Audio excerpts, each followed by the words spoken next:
15-seater van na pwede pang pamilya, pang negosyo at kung ano-ano pa. Bukod sa matibay, matipid din naman sa diesel.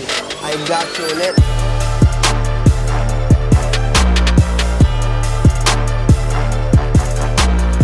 Good morning guys. So meron tayo dito 2023 model Toyota Commuter Deluxe, manual transmission. Exterior wise tayo, fresh original paint, ang haba oh.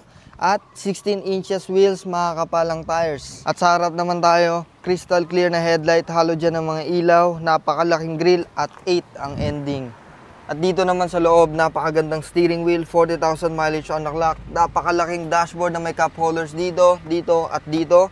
Fabric seats na medyo madumi lang, patungan dito na may 2 cup holders na nagiging extra upuan at may secret storage space din siya dito. Infotainment system, climate control, 6-speed manual, compartment dito at wala siyang vanity mirror both sides pero napaka-intact ng headliner. At sa second row, maluwag ang legroom at headroom, 6 flat ang height ko na pwedeng umupo ang isa, dalawa, tatlo, 4 na tao. May speakers na rin dito, diffuser dito at aircon vents dito. Dito naman sa third row, nothing special pero pwedeng umupo ang isa, dalawa, tatlo, 4 na tao pa din. At dito naman sa likod, pwedeng may umupo, pwede mo rin i-fold para sa mga bagahe nyo. Sa engine naman, it's a 2.8 liter turbo diesel, 6-speed manual transmission engine. So yung kondisyon ng makina, maayos naman, Toyota to, matibay. Magdala ka ng scanner at mekaniko para ma-assure mo. So this is the 2023 Toyota Hi-Ace Commuter Deluxe manual transmission.